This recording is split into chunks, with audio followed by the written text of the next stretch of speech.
અમને શાંત રહેવા દો, રસ્તા પર ઉતર્યા તો સરકારને અઘરું પડશે. સરેન્ડર પહેલા ચૈતર વસાવાની સરકારને ચીમકી. ગુજરાતના આદિવાસી નેતા અને ડેડિયાપાડાના ધારાસભ્ય ચૈતર વસાવા આજે ડેડિયાપાડાના પોલીસ મથકમાં હાજર થયા છે. ચૈતર વસાવા પર પોલીસ કેસ થયા બાદ 1 મહિનાથી ફરાર હતા.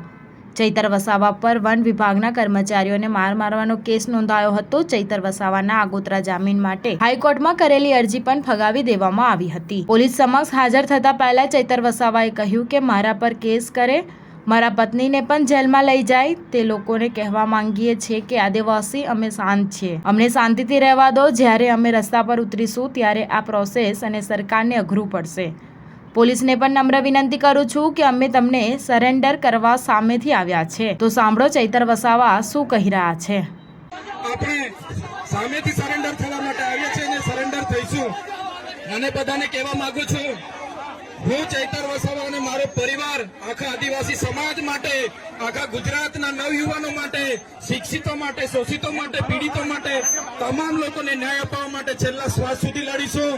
હું આમ આદમી પાર્ટીના તમામ આગેવાનોનો પણ આભાર માનું છું, કોંગ્રેસના તમામ લોકોનો પણ આભાર માનું છું, જેમને મારે આ કપરા સમયમાં મને સાથ અને સહકાર આપ્યો છે.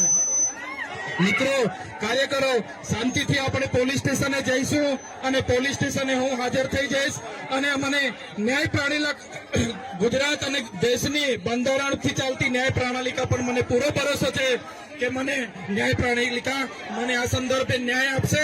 સ્ટાર ન્યૂઝ 7 હંમેશા સચ્ચાઈની સાથે.